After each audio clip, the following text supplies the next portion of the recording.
क्या आप जानते हैं अर्जुन के पोते और अभिमन्यु के पुत्र राजा परीक्षित की मृत्यु कलयुग के प्रभाव के कारण हुई थी? ये एक ऐसी कहानी है जो हिंदू इतिहास में बहुत महत्वपूर्ण है और कलयुग की शुरुआत का प्रतीक है। राजा परीक्षित का शासन महाभारत युद्ध के बाद और पांडवों के अपनी अंतिम यात्रा पर जाने के बाद पांडवों के वंशज राजा परीक्षित ने हस्तिनापुर पर शासन किया। वह एक सदाचारी राजा थे जो अपनी बुद्धिमत्ता, साहस और धर्म के प्रति समर्पण के लिए जाने जाते थे। उनके शासन में राज्य समृद्ध हुआ और उन्होंने न्याय और धार्मिकता को बनाए रखा। एक बुद्धिमान राजा के रूप में उन्होंने यह सुनिश्चित किया कि कलयुग का उनके राज्य में अधिक प्रभाव न हो। कलयुग से सामना। एक दिन जब परीक्षित अपने राज्य में यात्रा कर रहे थे, उन्होंने एक अत्यंत दुखद दृश्य देखा।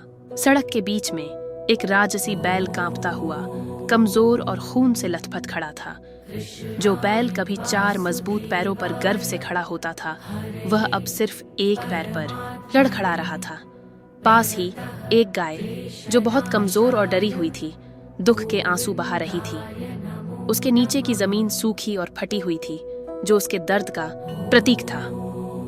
जब परीक्षित इस हृदय विदारक दृश्य को देख रहे थे, उन्होंने देखा कि एक राजा के रूप में तैयार लेकिन पाप और छल की आभा बिखेरता हुआ एक काला और भयावह व्यक्ति एक गदा के साथ उन असहाय जानवरों पर हमला कर रहा था। यह कोई और नहीं बल्कि कली था, जो कलयुग, अंधकार, लालच और अधर्म के युग का मूर्त रूप था।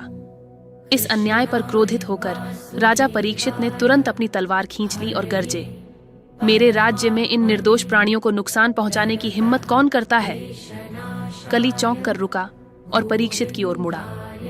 सांस के लिए संघर्ष कर रहे बैल ने राजा को संबोधित किया। बैल ने अपना परिचय धर्म के रूप में धर्म के दिया और समझाया, मैं कभी 4 पैरों पर मजबूती से खड़ा था, जो सत्य, करुणा, तपस्या और पवित्रता का प्रतिनिधित्व करते थे। लेकिन जैसे जैसे युग बीतते गए, मेरे पैर एक एक करके काट दिए गए। इस कलयुग में केवल सत्य ही बचा है और उस पर भी हमला हो रहा है। गाय, जो भूमि देवी का प्रतिनिधित्व करती थी, ने कहा, हे राजा, मैं इसलिए रो रही हूँ क्योंकि मैं अब पहले की तरह पोषण और समृद्धि प्रदान नहीं कर सकती। लालच और पाप ने मानवता को भ्रष्ट कर दिया है और मेरे संसाधनों का बिना किसी परवाह के शोषण किया जा रहा है। परीक्षित, जिनका हृदय दुख और क्रोध दोनों से भरा था, कली की ओर मुड़े। अरे दुष्ट, तेरी हिम्मत कैसे हुई इन पवित्र प्राणियों को इतना कष्ट देने की?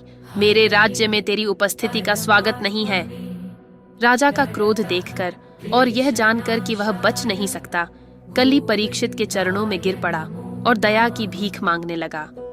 उसने कहा, हे धर्मी राजा, यहाँ होना मेरी पसंद नहीं है।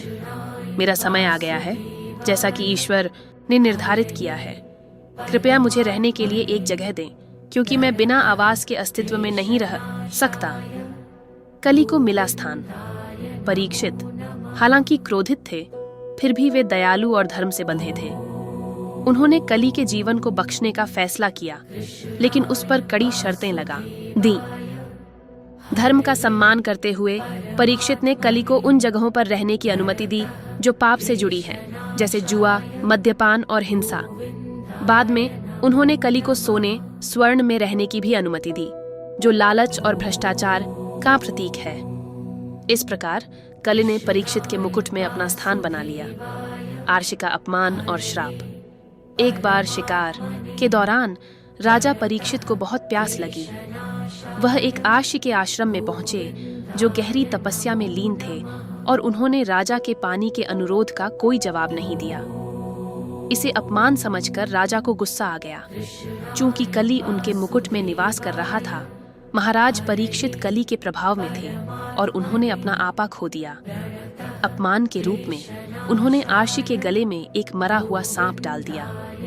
जब आर्षि के पुत्र श्रृंगी को इस घटना का पता चला, तो वह बहुत क्रोधित हुआ। उसने राजा परीक्षित को श्राप दिया कि 7 दिनों के भीतर सांपों के राजा तक्षक के काटने से उनकी मृत्यु हो जाएगी। प्रायश्चित और मुक्ति। परीक्षित ने विनम्रता के साथ श्राप को स्वीकार किया और अपनी मृत्यु की तैयारी की। उन्होंने अपना राज्य त्याग दिया और गंगा के तट पर प्रायश्चित करने और श्रीमद् भागवत पुराण सुनने के लिए बैठ गए। महान और श्री शुकदेव ने उन्हें भागवत की कथा सुनाई, जिससे राजा को भक्ति, आत्मा की प्रकृति और श्री विष्णु की महिमा के बारे में ज्ञान प्राप्त हुआ। 7वें दिन, जैसा कि भविष्यवाणी की गई थी, तक्षक एक सेब फल के भेष में आया और राजा परीक्षित को डस लिया। विष इतना शक्तिशाली था कि राजा की तुरंत मृत्यु हो गई और उनका शरीर जलकर राख हो गया। यह घटना एक महत्वपूर्ण मोड़ थी, क्योंकि इसने कलियुग के पूर्ण आगमन का प्रतीक है।